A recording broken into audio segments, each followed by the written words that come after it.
It's hard to believe that it's already finals week. So I'm not going to be covering a lot. I just want to kind of wrap everything up for this semester. Think back over all of the different things that we've covered this semester. We've covered a ton of different therapy approaches. We've talked about cognitive behavioral, we've talked about behavioral, psychodynamic, Adlerian, Gestalt, person centered, family, feminism. We've covered so much this semester. And so within that, I do want to highlight that we've just scratched the surface. When I was going through my doctorate degree, I spent an entire semester just learning about cognitive behavioral therapy, an entire semester just learning about humanistic existential, about psychodynamic, etc. And so if you decide to continue on with becoming a counselor or a therapist, you're going to be spending a lot more time becoming familiar and really going in depth with some of these different approaches, depending on what resonates most with you and what you decide to do in terms of this being your therapy approach. There are also different different workshops out there, different trainings out there. And so again, if there's one specific thing that you're like, I really like solution focused therapy, for example, you can, just type that in and go find a website on it or go find a YouTube video about it, etc. Something else that I want to highlight is what are some of your big takeaways from the semester? And that's one of the things that you discussed in a previous discussion post, but just spend some time thinking about what were the things that you learned about yourself, about others in your class, about clients and how to approach clients, about how we view the world. Think back to feminist therapy and how there are society factors that impact us.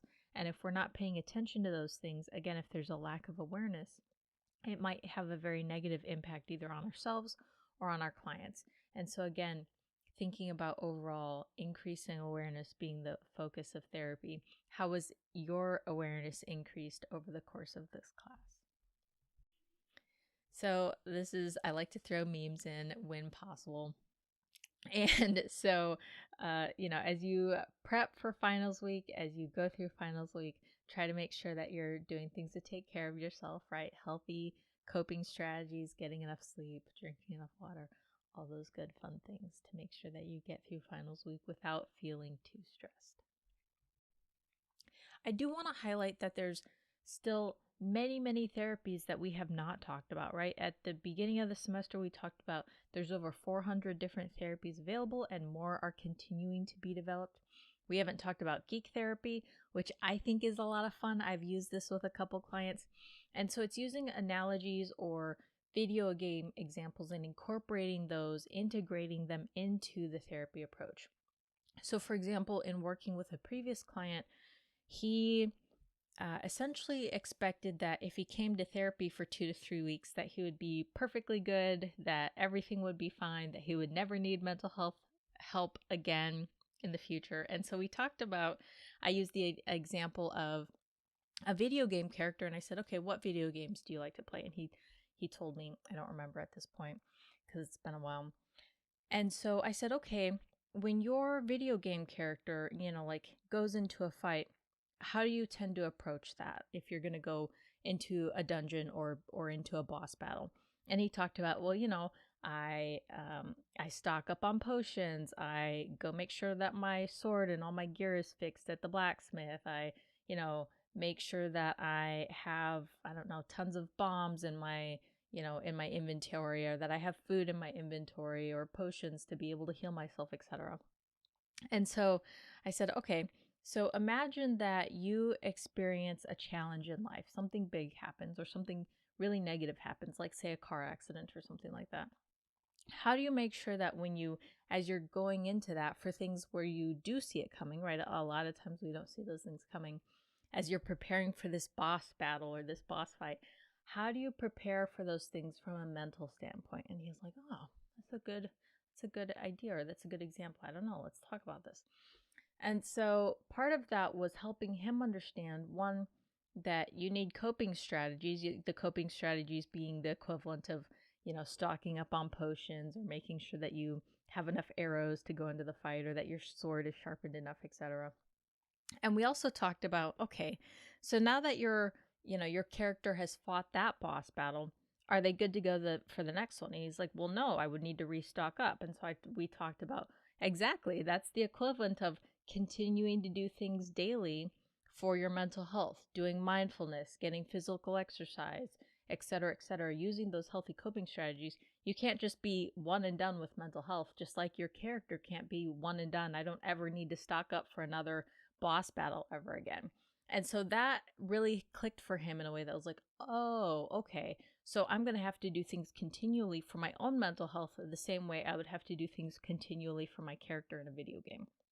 So that's just a short example of how I've used this approach integrated into kind of overall my CBT approach. And it worked really well for the client. And then in future sessions, we would talk about that. Like, how's your character doing this week? What does your character need this week? And so, again, it was kind of also helped him externalize some of those problems, or the approach of helping him understand mental health from a slightly different perspective, which was for this client helpful. PTSD, there's a lot of treatments that we could talk about. Well, not a lot, but there's several. Prolonged exposure therapy, cognitive processing therapy. I think we did talk about eye movement desensitization and reprocessing, EMDR, in one of the classes. But again, each of these classes, or each of these approaches, are 2 to 3 day workshops that you could attend to learn more about how to actually use the approach and implement it with a client. There's several different therapies that we could talk about, or that we did not talk about, from a suicide prevention approach. And so I think back to when I was in grad school, and I was like, please don't ever let me have to work with a client who's suicidal, because I don't know how to handle it. I was like so afraid that, what if I say the wrong thing, or what if I cause more harm than good? And so if that's you, or if you're like, I don't know what I would say to someone, here are several different therapy approaches that are useful when working with individuals who are experiencing suicidal thoughts. I've since, completed some of this training, learned a lot. I feel very confident when working with individuals who are experiencing suicidal thoughts currently. And so if it's something that you're interested in, or something that you're not sure how you would handle, here are several different approaches to look into. And I would strongly suggest making sure that you're very comfortable with this, because if you decide to go into this field, you will at some point work with someone who is experiencing suicidal thoughts. Even if you don't become a counselor specifically, but if you want to work within a medical field, so for example, if you want to go be a PA, or something else similar to that, research has shown that individuals who are suicidal have had some kind of contact with a doctor or with a medical system within like 30 days prior to having a suicide attempt, or suiciding.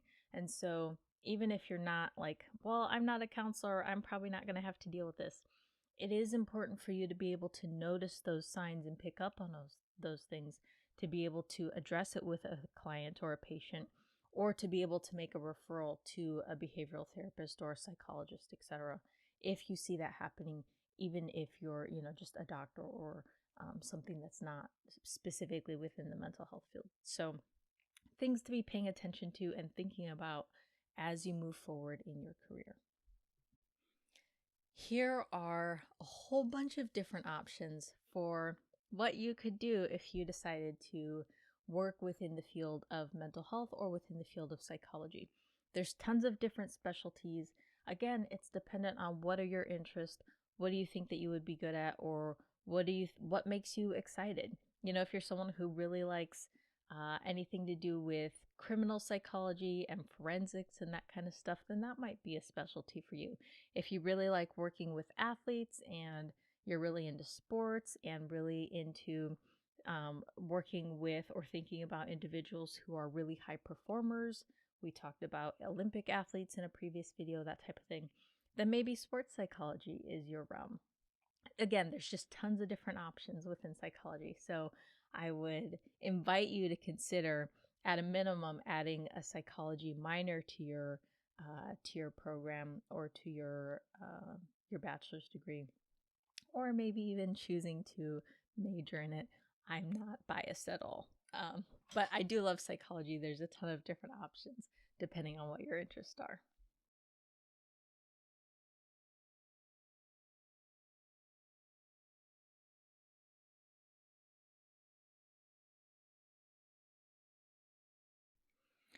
Please remember to complete class evaluations. Again, we talked about getting feedback during the integrative therapy week. And so not only is it important to get feedback from clients, but it's also important to me to get feedback from you guys in terms of what went well in the class, in terms of what you would like to see differently. And I do take feedback as very important, and I try to make changes when possible or when it makes sense based on what students have said about the class. It can be helpful because you guys think about things or see things that I might not see or think about. And so anytime you guys make feedback or make comments that's like, oh yeah, I would have never thought about that. That's really helpful. Let me tweak this assignment, or let me tweak where this is in the syllabus schedule, or that type of thing. If you are going to fill out evaluations, or when you fill out evaluations, please try and be specific. So if you say something like, the professor wasn't helpful this semester, like, I don't know what to do with that. I'm left to then interpret that. And so then I'm like, all right, well, was I not helpful in how I presented? Was I not helpful because I took too long to respond? Was I not helpful explaining a particular assignment? And so if you could be more specific, that will then help me to understand what you're trying to say in terms of providing that feedback, which will be really helpful in terms of trying to make the class better and more helpful for future students. And that's it for the class. Thank you so much for bringing your best selves to class. Thank you so much for making this such a fun class to teach. It's one of my favorite classes. I have so much fun because we cover so many interesting topics, and it's so much fun to read about you guys' discussion posts and read about your life experiences as you bring those into the class. If you want to stay in touch, follow the YouTube page, find me on LinkedIn. It's always fun to stay connected to therapists and other individuals in the field. And it's really helpful, especially if this is the direction that you want to go with your career, in terms of knowing individuals who are already working and staying connected, getting supervision, getting consultation, that kind of thing. So again, thank you so much for a wonderful semester. You guys have a wonderful rest of the week, and take care of yourselves.